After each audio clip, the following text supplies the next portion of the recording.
welcome back. I'm Claire Cousins, one of the organisers of Textiles East Fair. If you haven't already shown any interest in the Textiles East Fair, then do take a look on our website. The details are below. It's basically an event in Cambridgeshire and it happens in February half term. So if you're interested in getting involved or coming to visit, then as I say, the website's below. I'd like to say hello to all the new subscribers that have recently joined. It's lovely to see you, and it's obviously nice to always see the return viewers that come back again and again.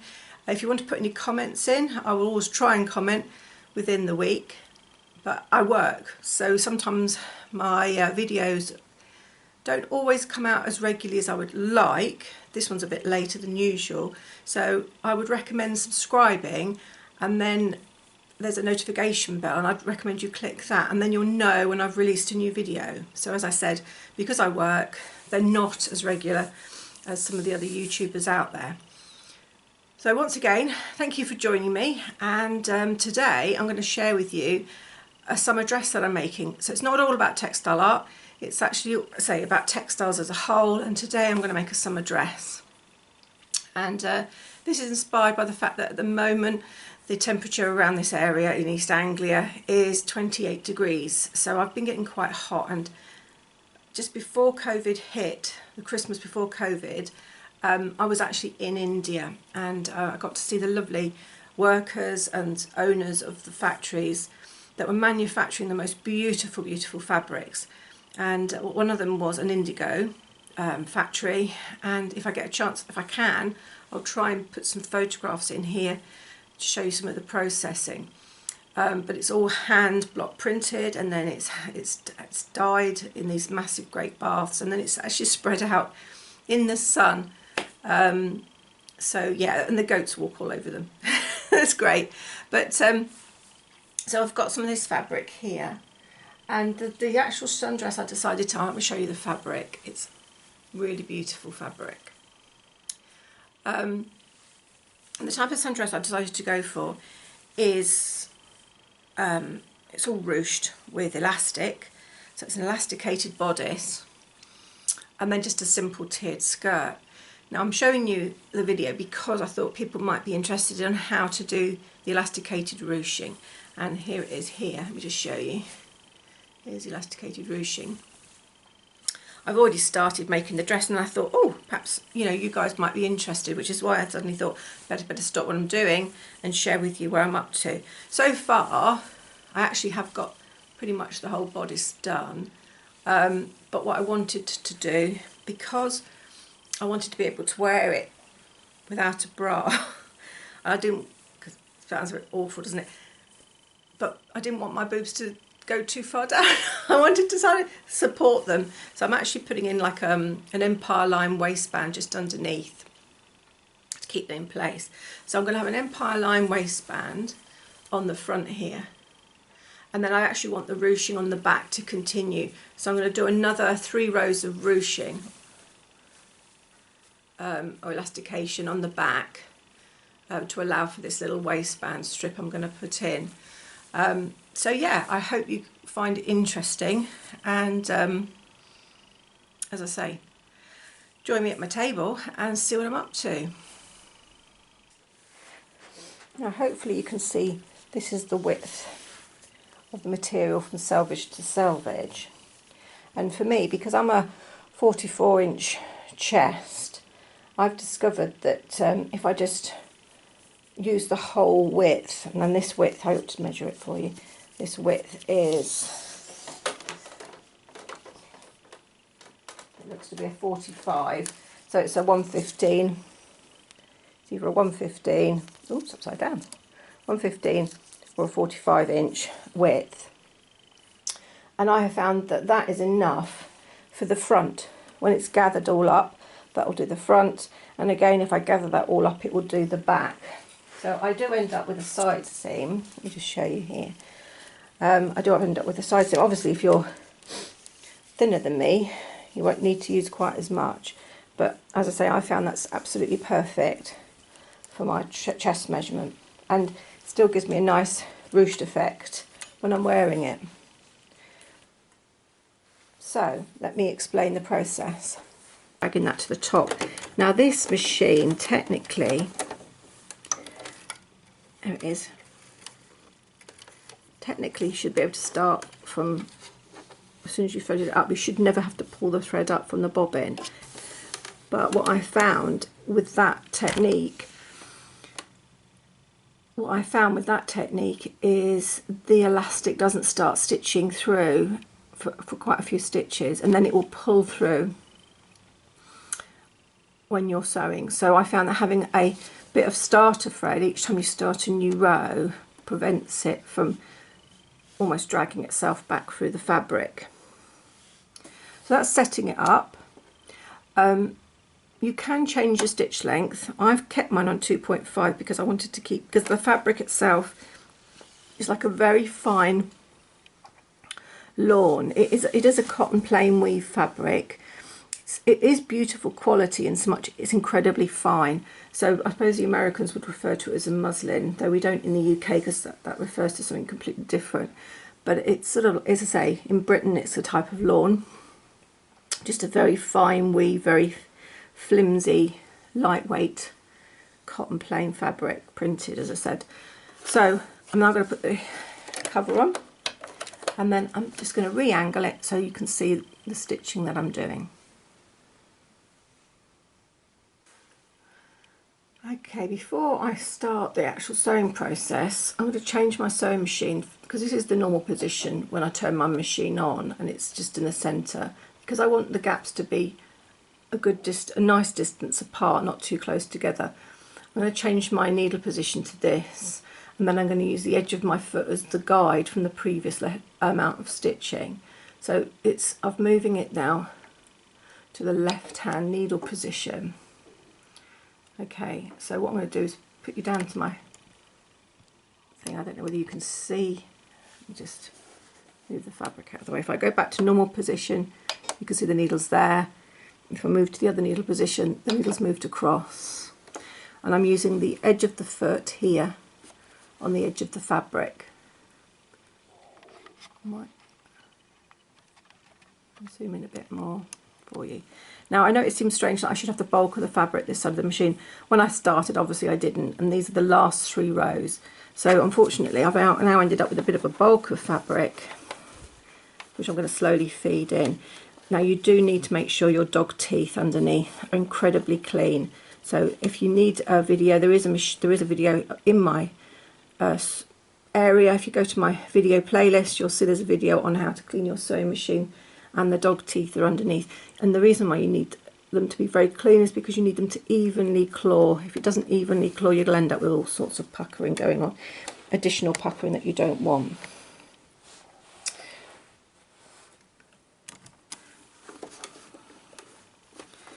So I'm making sure all the other fabric is pulled away. I'm lining up the previous stitching. Now the top thread is just regular sewing thread, and I like to use Moon. You can use, it's produced by Coats, but you can use any thread that you prefer. But as I say, I like to use Moon. So there's regular sewing thread on the top. It's the elasticated shearing underneath on the bobbin, and this is the right side of the fabric. So all you see on the right side of the fabric is just the thread, not the elastic. And you'll see that I'm just making sure the previous lines are here at this corner. I'm always watching at this point here to make sure it keeps straight.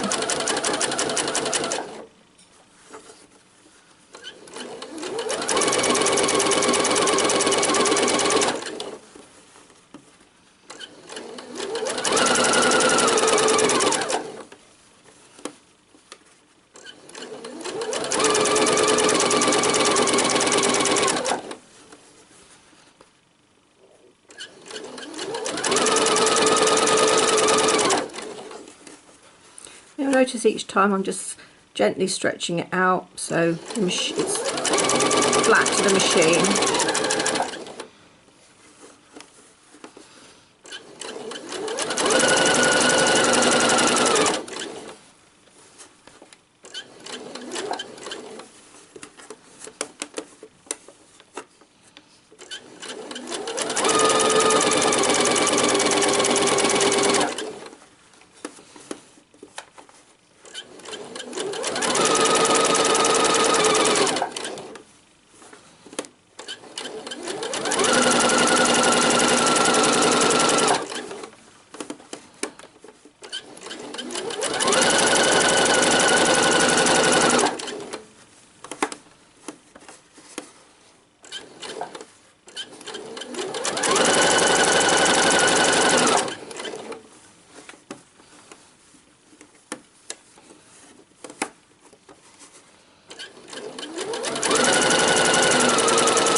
Now when I get to the end, what I like to do is I like to lift it up and I like to pull it out quite some distance, because whatever I cut is going to shrink back. So I'm going to cut it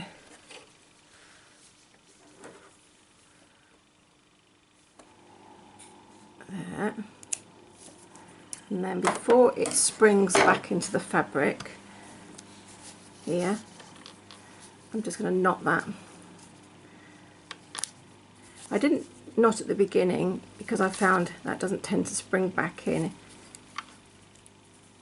but you know, so I've knotted that in there to try and hold that in, and you can see, hopefully you can see, there we go, hopefully you see there's another row that's been done. I'm going to do 2 more rows and then I'm going to show you the next step to my dress.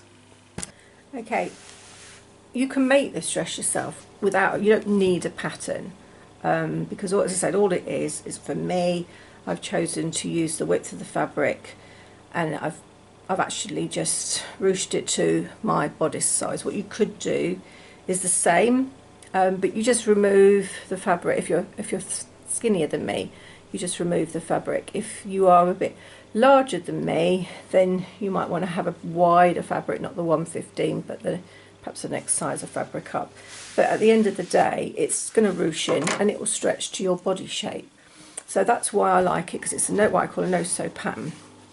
Now for additional details, because I didn't show you from the very beginning what I was doing, I don't know if you can see here, I did do a double fold because it is like a muslin fabric, and then I've got 2 rows of stitching there. Now what that will do, because it's a thicker material, it doesn't ruche up so closely, so be aware that the thicker the material, the less of a ruche you'll get, so it won't pull in as much, as what I'm saying, and you'll end up with this sort of like a rippled effect. Now I like that rippled effect, and I'm going to use that as part of my design, and I'm going to put the straps slightly down and behind it to allow that to be a part of a feature of the dress. Okay, so if you're not sure on the measurements between my lines, as I say, it was my actual presser foot, which is a pretty standard foot, I think. I might just measure my foot, and so it's the width of my foot, and I move my needle position across. I haven't got a very good tape measure, but I can tell you now it's 1.5 centimetre foot. I don't know what that's in inches. Oh. I don't know how they do feet, so but as long as you know that's just a regular foot in my head. And so, but I will measure the distances between these. So it's just over 1 centimetre for those people who work in centimetres. I don't know what it is in inches. Let's have a look. It's 3/4 inch apart, so that's probably a 3/4 inch foot then. So yeah, it's 3/4 inch apart. And I have a total of, for the front, I have a total of 21 rows. And on the back, I did an extra 3. So that's 24 rows on the back. Now the reason I've done that is, I don't know if you can see this, I've done it so that I can actually put, as I say, this little waistband to help with my shaping, shall we say? I'll say shaping. And I'm going to make that next. Now I've already measured it. I've measured my chest as 44, so this strip here is going to be 22 long with seam allowance, and then I'm going to have it so it's 5 centimetres. What's that in inches? People, I can't always convert. It's 2 inches, so I'm going to have it as a 2 inch little band. So basically what I'm going to cut for myself is a piece of violin or interfacing. It's an iron-on interfacing, and I'm going to cut that to that measurement. Okay, what I've decided to do is I've decided to encase this raw edge in this waistband. And there's more fabric here than I need, because I was still adjusting and seeing how far I needed to go, because at the end of the day, this whole concept of making the dress, it's adjustable to whatever bust you have, and so I've allowed extra material just in case I needed an extra couple of rows, but I didn't need it, so, but it's not going to be wasted. I'll use it somewhere else anyway. Anyway, what I want to do, as I said, is I want to encase this raw edge. So I've got a piece of fabric at the front, and then I've got a piece of fabric at the back, so it hides all those raw edges. So in order to create that look as a waistband type, this will be a false waistband at the front. I've decided to measure the interfacing. It's a very, very, very lightweight interfacing. I've measured it, so it's 5 centimetres, which is 2 inches, and then it's the length of half my waist, which is 22 inches, or I prefer that measurement in inches, it sounds less, because in centimetres it's actually 56. Yeah, that doesn't sound quite so nice, does it? So anyway, so I've measured the interfacing that size, and then I've ironed it onto a piece of material, and then I've cut it out with a seam allowance. I say cut it out, I didn't need to with this fabric. It's such a fine, good quality fabric. I was able to tear it straight, and it doesn't even form any horrible puckers, so it shows you how good it is, or how light it is. So I've got 2 of those. What I'm then going to do is I'm going to fold it in half to find the midway point. Because this is all gathered, I've basically got to get twice as much material in half the length, because, as I say, this is pretty much half the width of the material, the original material, you know, as in selvage to selvage. So I'm going to mark the halfway point here. I might do it on the bottom as well. I'm thinking I might actually put a snip in, you know, like a little marker snip, so I know that's a halfway point. I'm tempted to do the quarter points. I might just do the quarter points as well. Not sure if that will help me, but I might as well have them. So I'm snipping in quarter points, and I'll do the same with the other one. And then at least I know that they're lined up when I've got them on.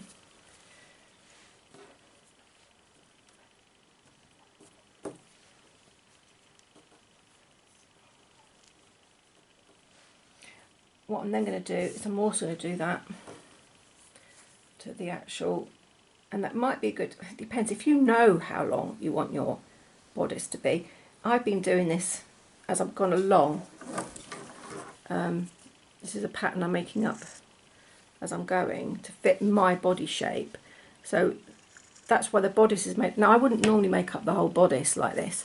What I've done is I've actually ruched up the front, ruched up the back, and then the side seams are here, look, and at the moment they're still quite tatty. I need to tidy that up when I've got the whole dress together. I'll tidy that all up. I wouldn't do this side seam normally at this point. I've only done it now because I wanted to check the fit. I would do all the front first and then do all the back next, and then sew the two together. But as I say, it's a piece that I'm working on to fit me, and I'm just sharing with you my process, which might seem a bit odd. So anyway, I've done that to the, so I've actually marked the quarter points and half points on the front waistband section. I've now got the front section, and this is something, you know, I probably would have done at the beginning if I'd really thought this through, but it doesn't matter because I can still find the centre front just by going along like this.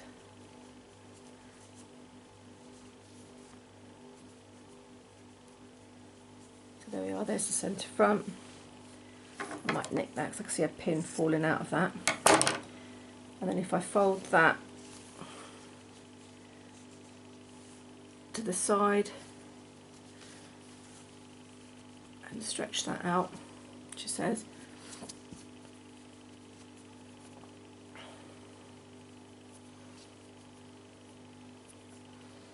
I'll find the quarter point.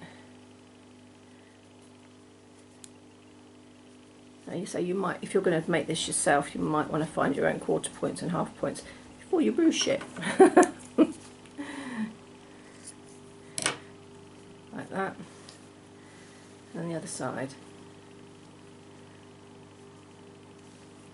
So that, go back to the middle, go into the other side seam, and find it. There it is. Matching those two up.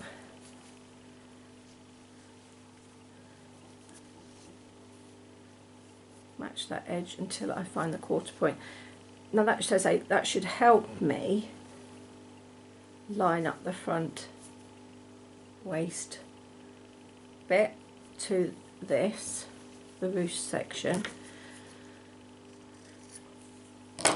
But now I need to gather that. I need to do a gathering running stitch, because that will make it easier for me to match up with these points. I mean, I can show you now me trying to match up to those points, and you can see, look at, that's over here and that's over here, and I need to match up. What I will also do, because what I would like, how I would like, and might not get, and we'll see how my sewing goes, is I'd like the seam to appear directly the 3/4 inch down, so it doesn't look odd. I don't want to be here, I don't want to be here, I don't want to be down here, I don't want a gap. So I'm also going to have to pin and adjust and level that up, and I'll come back and show you how I got on with that.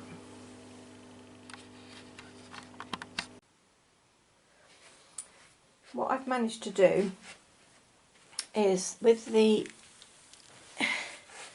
interfacing on the inside, I've then ironed the top edge into that, so it's given me a nice neat edge along here. This obviously I've kept raw because I'm going to sew this to the skirt part in a minute. I've then pinned, because I wanted it to look beautiful at the front. I kind of felt that if I tried to do a regular seam method, which was just to put the fabric this way, right sides together, sew, and then flip, I couldn't guarantee how straight I'd be. So I concluded the best thing to do was to iron it straight and then pin it on. And once I'd pinned the front on, I repeated the process with the back. So the back piece is also pinned on.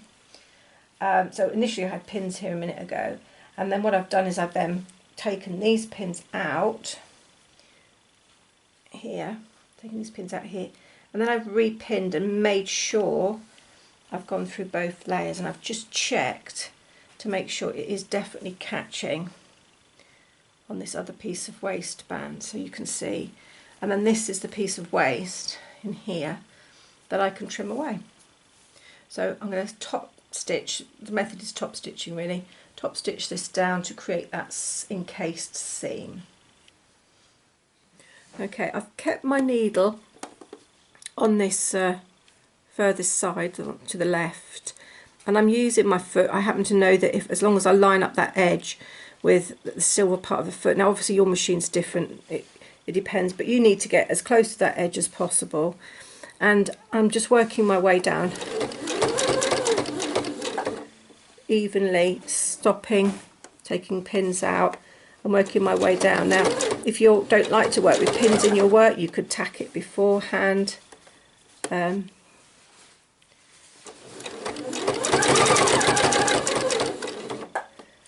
So I'm just working my way down, keeping as close to that top edge as I can.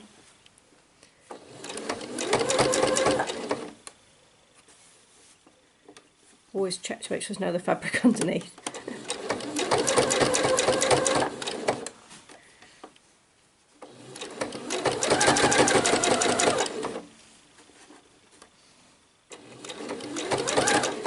And last end has slightly come out.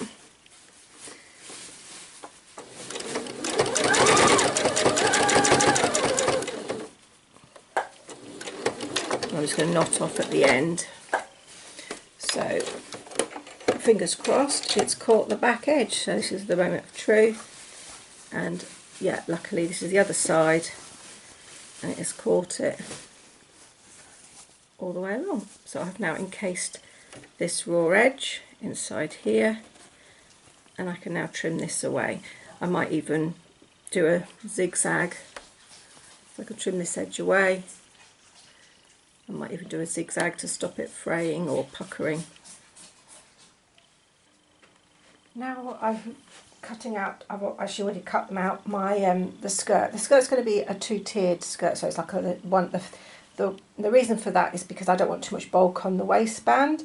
So by having a tier that's quite close to the body, and then the next tier flaring out more, it gives more movement to the skirt. So with that in mind, I've already measured this to be 40. So the first tier near the waistband is 40 inches, or just about a metre. So it's just shy of the width of the actual fabric it was to begin with. I don't know if you remember that it was 115 was the full width, so that's been removed, and because it was 45 inches the width of the original fabric. So, and then I've cut the depth to 17 to allow for seam allowances, and that's big seam allowances. So around 44. I say around because, of course, if you're shorter or taller than me, then you can adjust your tiers how you want to adjust your tiers. You can have more than 2 tiers, you can have 3 tiers. But this is what I'm doing, just so you know. And what I've done is I've cut 2 of those. So one for the back and one for the front. Okay. So that's the top tier. That's going to be stitched to the waistband. The bottom tier, this one here, I've done the width of that 60. Okay, now that's actually wider than the actual fabric width itself. No, it wasn't 60.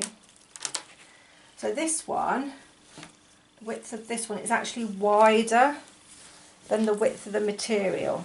So you might need to sew an extra bit on. This is a quarter bit. I'll just check what I measured it to in the end. Yeah, no, it's 60. So I've got 2 of them then at 60. Here we go. I don't know if you can see, it's actually quite a long piece of fabric. It's a very long piece of fabric. Yeah, so I've actually now got 2 of these. Yeah, 60 inches long, and if you have to put a seam in it, you put a seam in it. It won't be shown when it's made. Now, I was fortunate in so much as this is a general pattern. There's no right or wrong direction to this, and I actually managed to get it down the width of this, because this is the selvage, this edge here. I was able to cut 2 strips all the way down the middle of my fabric. You might not be so lucky. So, as I say, you might have to sew a bit on. And then the depth of it was a bit more. I chose to do it a bit more. It's gone to 18, and that's to allow for the hem. So I've got a good, decent hem. Or I can just cut it off, to be honest. So that's where I'm up to with the skirt panels. So, next stage really is to complete the bodice. So let me get rid of these fabrics.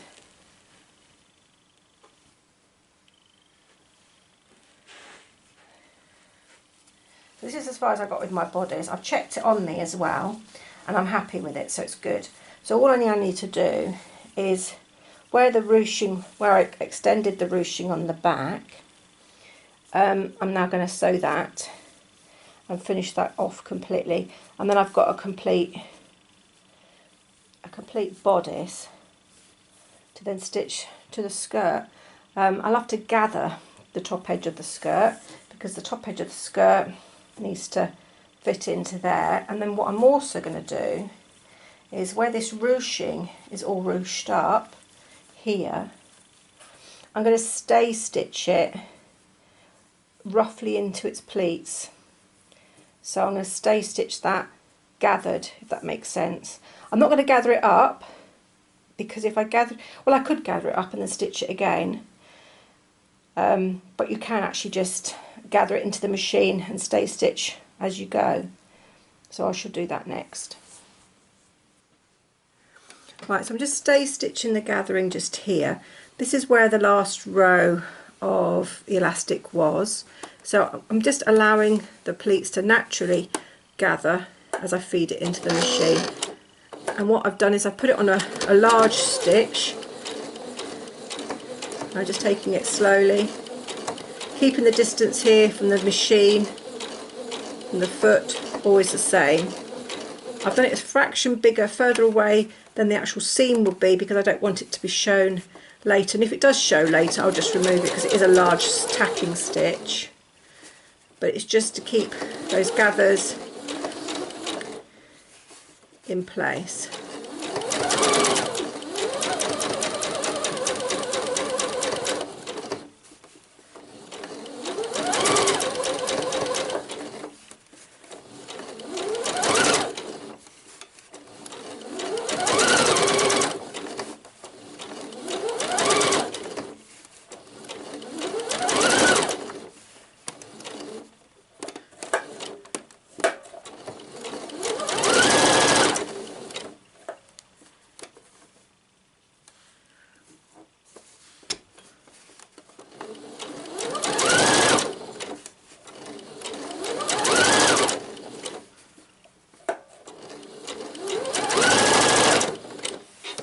Simple as that. I don't need to knot or anything, because all it is doing is just keeping it in place, ready for the seam. There we go.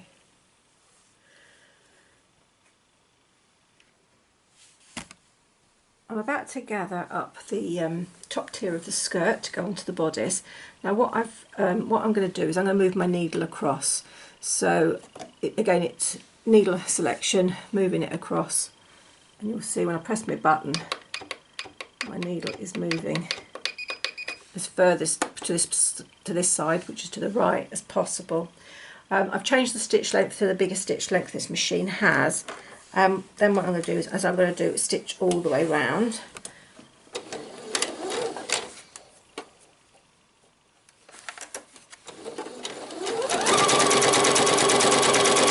Keeping the edge of the foot on the edge of the fabric.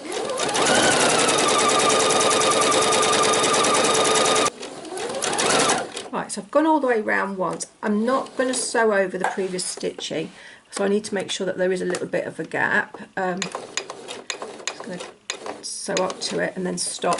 I'm going to pull it out and cut it off. And then what I'm going to do is I'm actually going to do another parallel row of stitching, because when you gather this up, if the thread breaks, you've got a second lot of stitching to fall back on. There's nothing worse than half gathered and then the stitch breaks. So I'm going to move my needle across a fraction.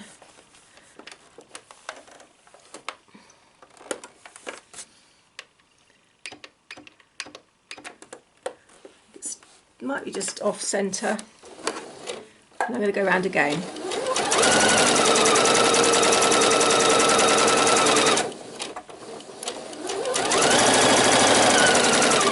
Might need to go a little bit slower this time so as not to catch the other stitching.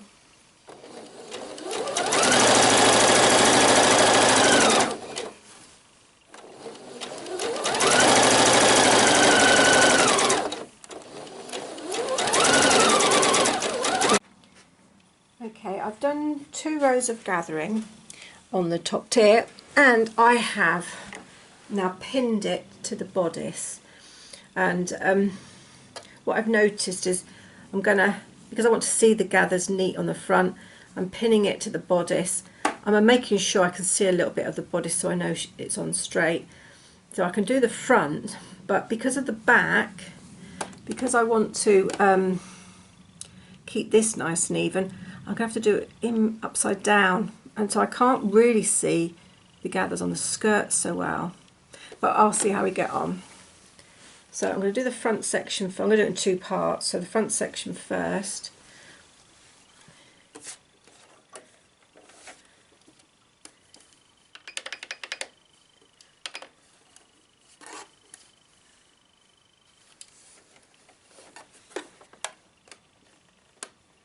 Right, keeping the edge of the foot on the edge of the raw edge of the skirt, but because it's going to make the big seam allowance on the front, I'm going to have to move it over a little bit. so it's over a little bit. I'm just going to have to keep an eye on what I'm doing. So this is where it's nice because I can actually see the gathers, I can smooth them out and I can make them nice. So this is where it's good to be able to do it on a flat surface. So here goes.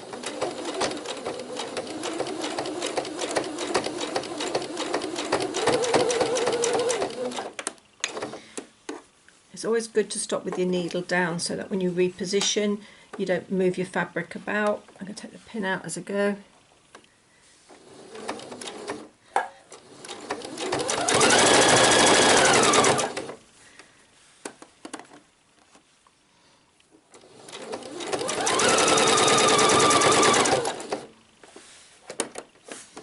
Now I've lifted the foot up so I can readjust the puckers, you know, the gathers. I don't want it to form a horrible lump.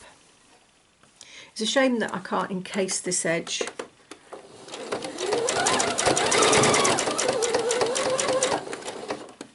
Like I did on the waistband on the bodice, but it will be all even with an overlock looking stitch.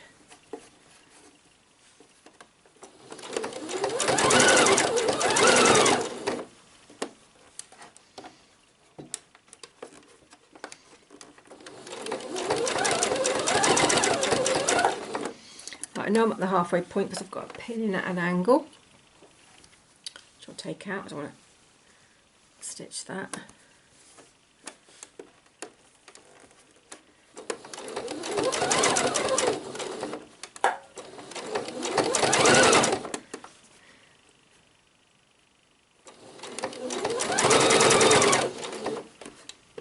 Right, that's the front complete. I'm now going to do the back, but in the opposite direction, which makes it harder to spread those pleats out or gathers evenly. With the back, as I mentioned earlier, I feel like I'm sewing a bit blind because the gathering is under here, but I've pinned it as regularly as I can to help with that, and I've chosen to take the bed off so I can make sure the fabric continues to run under here, which makes the skirt, I can pull the skirt now to make sure those gathers can maintain quite easily. I'm going to have to sew and just see how it works.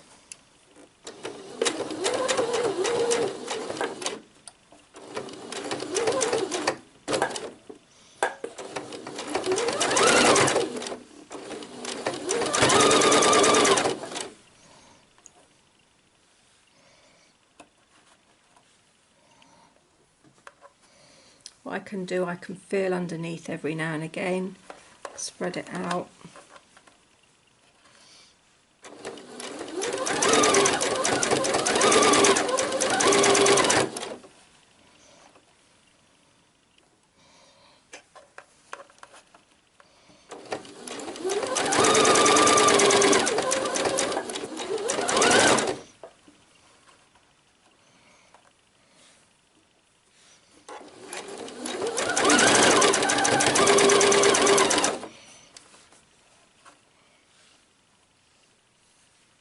I'll finish sewing this bit by bit and I'll show you how it looks.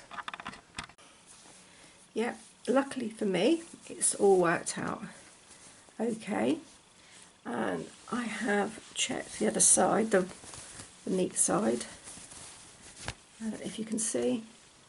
Quite happy with that. I'm going to raw edge it, well, I'm going to treat the raw edges and then I'm going to top stitch it. So I'm going to use an overlocking stitch.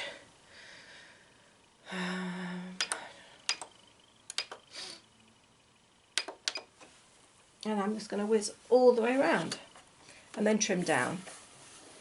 So I'll be back in a bit.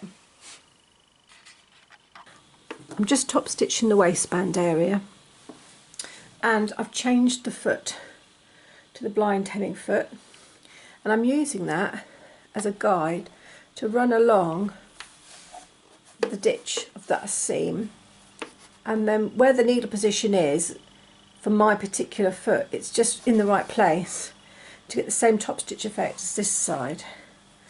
So I'm now going to work my way slowly down there,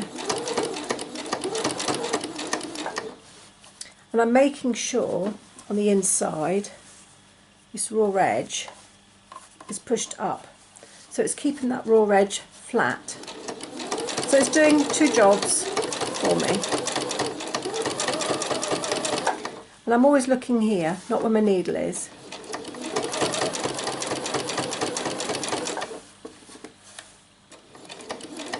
And hopefully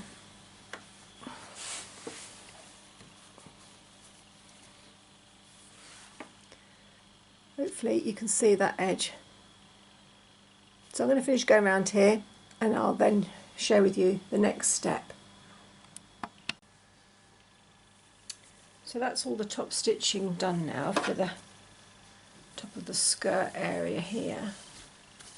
Hopefully you can see that on this edge here. I'm now going to join this skirt to the second tier. And the way I've done it so far is I have, you may remember, I marked it into calves. I've then also marked it into quarters, and then I'm matching them up. So I've already pre-gathered, no, I've not pre-gathered, I've already pre-done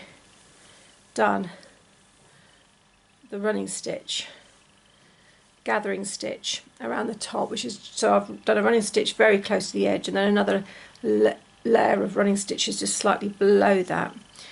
So if one snaps, I've got a backup. So if I just show you that there. Now because I found the centre front and I marked it with an orange pin and I pinned it to the notch that I'd made. I then also got the side seams. I've also got the centre front and another side seam. That's centre front and that's the side seam. And what I've done is I've actually made sure that the notches mark up with those pinpoints. In addition to that, because I knew I was going to have a lot of gathering, you can see there's quite a bit of gathering here to get into this straight edge. So it's quite, you can see how much I've got to put in. I also thought it'd be a good idea to do what's called quarter marks, and to spot the difference between a quarter marker and a front or a back. See these ones, which are my centre front and sides, are coloured pins, but to find the additional quarter pins I did those with just regular pins, pinheads, normal, and so I matched pinhead to pinhead, and I now know that that is another point at which to match up, so matching points basically, and I can now just gather that section into there, and that is, and I've done that all the way around. So you can see there's another point there. But what I'll do is I'm going to find the side seam where I started the gathered stitching, and then I'll start to slowly pull that up and I'll pin as I go. And I'll come back and show you that in a moment. I found my pulling point for the gathering, and I've really, what I'm going to do is going to gather the whole of the back on this side, and then I'm going to turn it round and pull from this side to pull the whole of the front. So initially I've got loads of gathering, but because of these marker points I can then spread them out, and as I say, I've got two slots of stitching, so if one of them breaks, fingers crossed the other one will still work. But you can see that already there's too much gathering for that panel, so for that pin, you know, that section, you can see that's too gathered, so I can then move it through. And what I might need to do then is to undo the pin nearby and just line up, I don't know if you can see, hang on, let me just get in the right place, line those back up above where I'm gathering to allow the gather to move into the next section.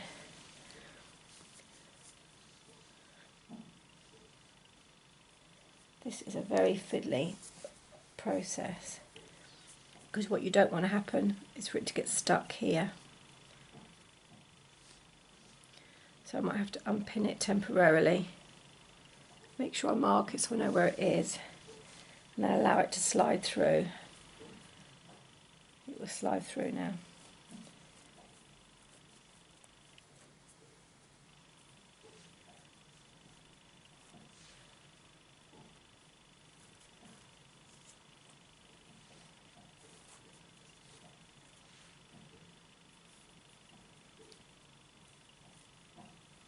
Okay, I've done one half. I'm going to do half at a time. I've gathered this side in already. Keep the flat edge on the side of the sewing machine, and so I can make sure the gathers are pulled nice here and even. A top tip I can give you is to say you pull the whole half. So when I say the whole half, you pull the whole front or the back, depending on which one you're doing. So you pull the whole back piece to the other side seam, and then you start pinning from that other side seam, because once you've gathered it, you can move the gathers across, and then you pin from this side seam here, and then you can keep pushing the gathers in place and pin and gather and pin and gather and pin, and matching up your points, that your mark points that you've made. See, this is my centre front, so I've been able to keep it, oh no, that's one of the quarters, make sure it's still lined up. Keep gathering, and then because you're pulling from this other side seam, you can keep moving. And if you do this side, as I say, one side first, and then pull the other side second, makes it easier in relation to pins as well, because there's a lot of fabric here now. I'm going to start sewing this side, and then I'm going to repeat the process on the other side of the skirt. I'm just going to sew this side. What I've done is I've keeping the edge of the foot near the edge of the fabric, not right on the edge. I've changed the needle position to the furthest to the left, and I'm just going to run, or sew I should say, along here. And as you can see, I'm going to keep pulling, oh you probably can't see because my hand's in the way, I'm going to keep pulling that over to make sure the gathers are nice and even. Taking the pins out as I go. It's always a good idea to try and get your pins in the direction in which you're sewing, makes it so much easier to pull them out.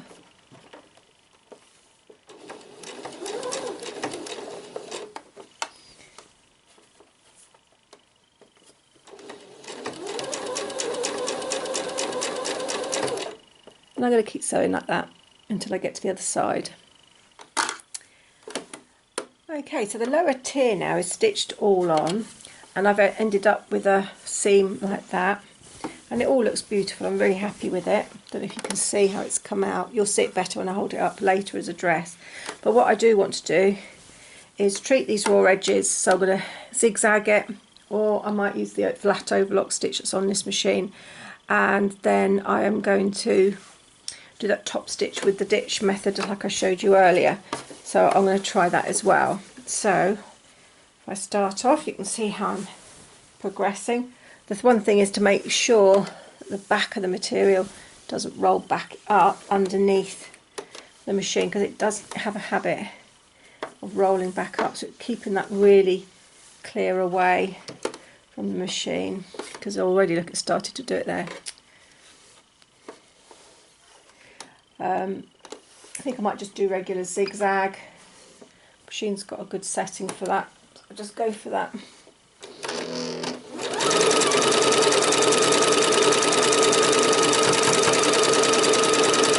And by doing the zigzag, it just neatens the edge and reduces the fraying. I'm going to go round and then I'll come back. Hopefully you can see how that zigzag has neatened up that edge, and as I say, it will stop fraying. I'm now going to do that top stitch. I've already changed the foot out, and so I'm popping it under. Now I want that in the ditch, so that's there. I'm double checking, I can feel it underneath that this, you can't tell, but that there is where that I folded, that raw edge is upwards. So I'm just going to change this to straight stitch, and we're off. The needle's in the wrong position, so I need to turn it around or change the needle position. I think the easiest to do is just change the needle position. The needle position is not in the right place, I've just discovered. So I'm going to have to move this here. So it's got a little turny wheel, I can turn the wheel.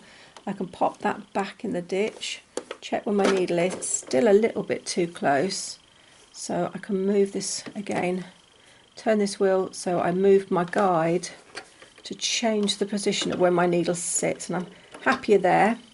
So I'm just going to tighten. How do I tighten that up? Just, that's it, that's what I'm doing. So let's try now. Yeah, it's staying in the right place now.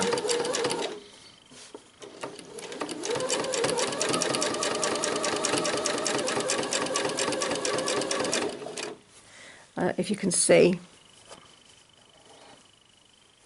shall I zoom in a little bit perhaps? Let me zoom in, show you the back of the stitching. Maybe add a bit more, and hopefully you can see where that is. So it's worth knowing that you can move just by turning the dial on the side. You can move where that sits. I'm just going to sew down here.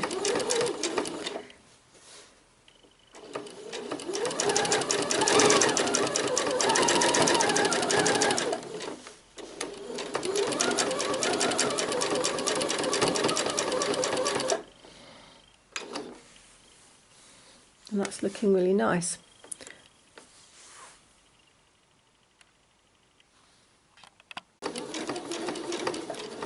Now I've got all the way around, I can just go over this first lot of stitching and I'm done. Okay, I've decided to add some patch pockets to the outside because I find it quite frustrating not having anywhere to put my phone or my sunglasses. And I really find struggling with women's clothes right now that don't have pockets. So what I've done is I've decided I'm going to do a double thickness pocket. So I'm going to bag it out to make the pocket front, and then I'm going to stitch it on where my arms naturally drop to. So I've decided that I'd like this to be a nice, well, I want it to hold my phone that way. So that means it's got to be at least, I don't know, if I say 10 inches tall when I cut it, that gives me enough for folding, you know, seam allowance. Could be smaller, I could go to 8, could go to 9, not 8, 8's too small. But I'm going to go to 10 because you can always remove afterwards. And to make it balanced looking, I've gone for 8 this way. So that's in inches, but if I go for metric, that's about 25 by 20. It's quite a nice measurement. So that's what I'm going to do. So I'm going to cut 2. Well, I'm going to cut 4 in total because I'm going to have 2 pockets. So let me.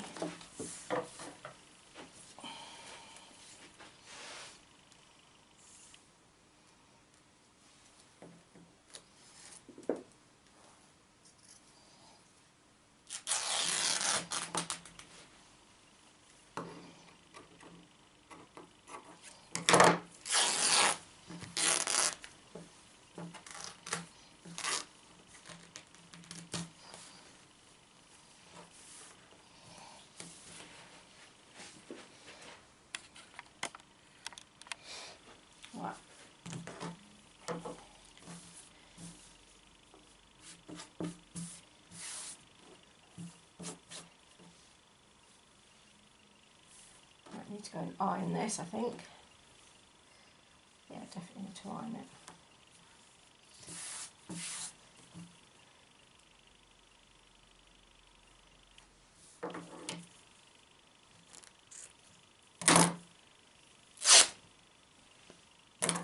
So I should have 2 pockets. Right, I'm going to iron them. I'm going to stitch all the way around. I'm going to leave a gap. I'm going to pull through. And then I'm going to work out where I want them pinned to the dress. So I'll come back once I've made the pockets. To make a bagged out pocket patch, what you do is you have fabric right sides together, and then you'd sew the edges. Just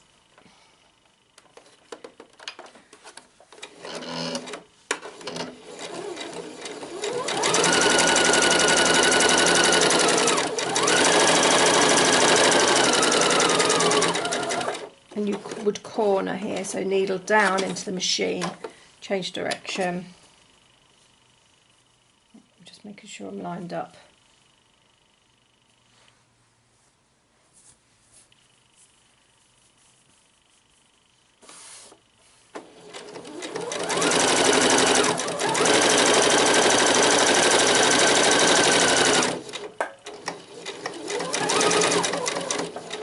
I'd also corner here, because it's better you get sharper corners if you do a bit. The dot knot there. I'm going to move to a gap. I'm going to move. I've not stitched, so there's a gap for bagging through. And then I've continued. Okay. And I'd repeat on the other pocket. What I would then do is get a pair of scissors and just trim away the corners so the bulk's not there.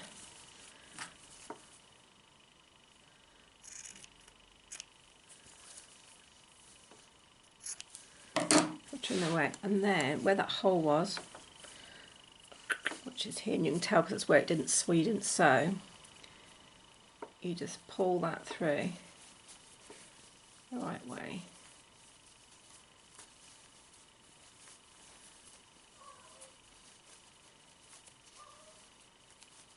Then you'll get a neat patch that has no raw edges showing, and it's enforced, so you've got double thickness, so the material's a bit thicker. So it will also hold its integrity better. Like that. And then I'd iron that lovely and flat, make sure the corners are all out nice, and then where that hole was, I would actually top stitch all the way. I would top stitch that top edge as if it's a detail. So I could use a decorative stitch to top stitch that top edge. I'll bag out the other one and I'll iron it, and then I'll show you what I mean by that. Right, hopefully you can see what I'm doing. What I've done is I've put a pin. What I had to put the dress on, and then I put my hands down my sides, and then wherever the tip of my fingers were, I marked it with a pin. So that's the very ultimate depth of the pocket I want to go there. So I basically would like the pocket to finish there where that pin is. So I'm going to fold this in half. This is the side seam, so I can actually line that up with the side seam and position where I want it to go, like that. Now, the problem I have is if I pin it, it's just going to pin through the other piece of material on the other side.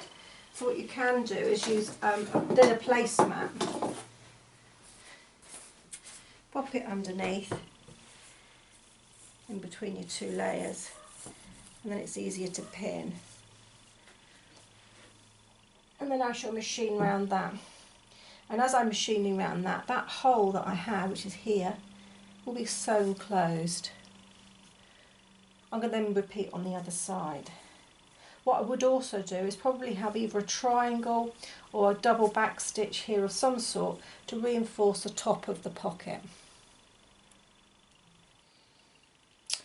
I've positioned the pocket, and I've explained how I positioned that earlier. I'm now going to sew it, but what I've done is I've started about 1 centimetre down from the top, because I'm going to reverse stitch to reinforce that edge. So I'm going to put my machine in reverse and just go back a bit. And I've kept it very close to the edge. What I've done is I'm using my guide foot. There's a guide on my foot which allows me to position it as close to the edge as possible, but with sort of, it's the same sort of top stitching detail that I put on the waistbands earlier, so it's a similar distance that I'm doing for the pocket.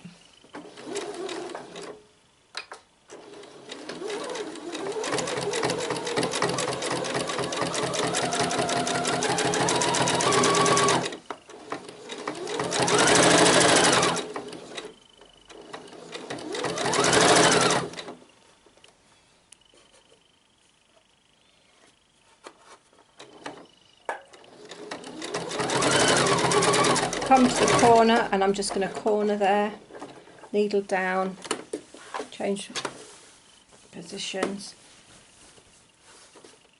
pop the knee, put the foot, press the foot back down. And the sew on the bottom now.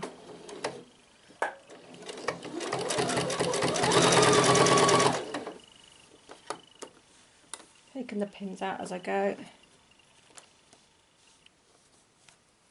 Stray threads hanging about somewhere.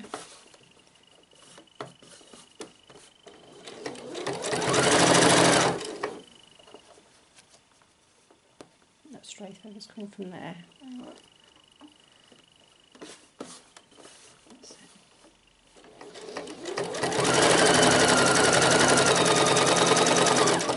Get to the corner, needle down, lift the foot up, change direction, lower it again, take the pin out. Don't know how much you can see, my hand was in the way. And then sew up here.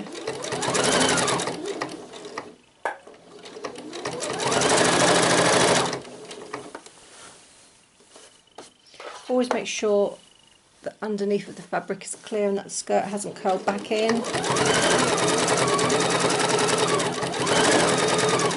I get to the top, reverse, and then dot knot. And it's on.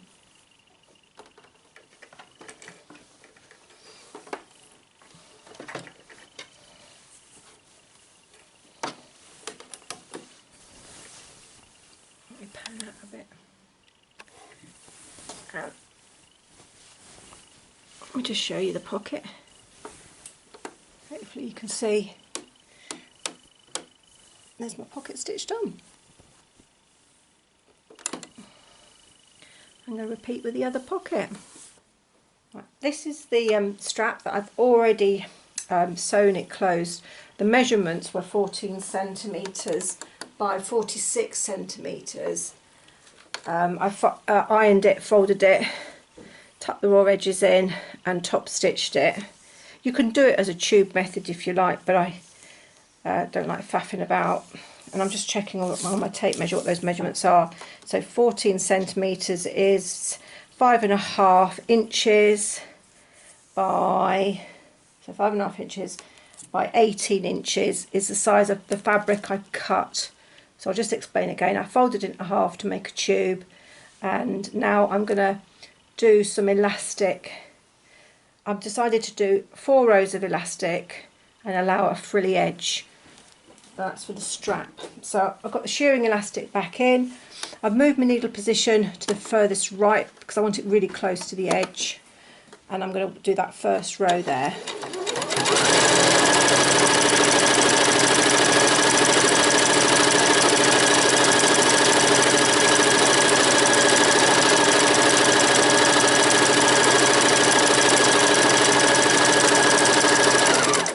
Now, because it's on the double thickness of material, well, there's actually quite a lot of thickness, it won't ruck up brilliantly on that first run, but the ruckling effect will improve on the other 4. So I'll do the other 4. Oh, this one, I'm moving the needle over, back to its normal position. So it's back to its central position.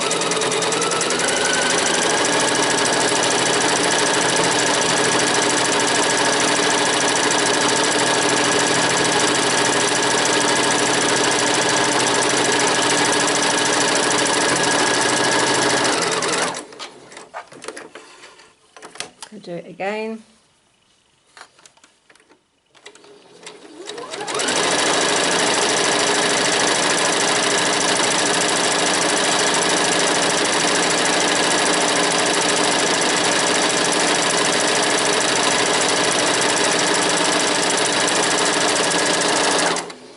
I could go for just a standard rigid strap, but I decided to go for one that is elasticated, just to give me some adjustment, so I can make it basically make it more comfortable and stop the strap to keep falling off my shoulders.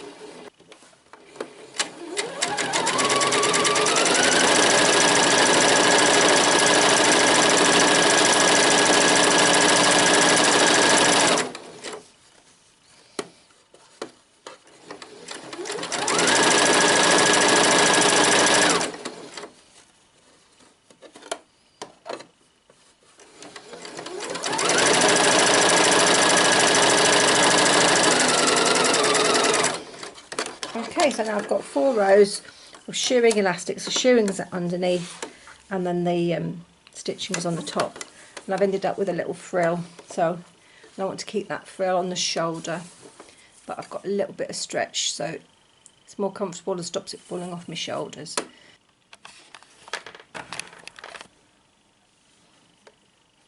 So I'm just going to sew the strap on, following the line on the ruching, just doing a dot knot. What did that pin out? Just doing a dot knot at the end, and then I'm going to take it back to the beginning and do the same next line down. A dot knot there, and then sew along there. I'll take that pin out.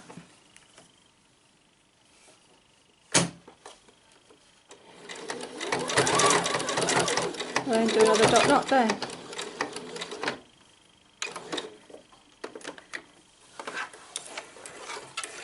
Cut it out, and then got 2 rows of stitching holding that down. Got some thread to trim off,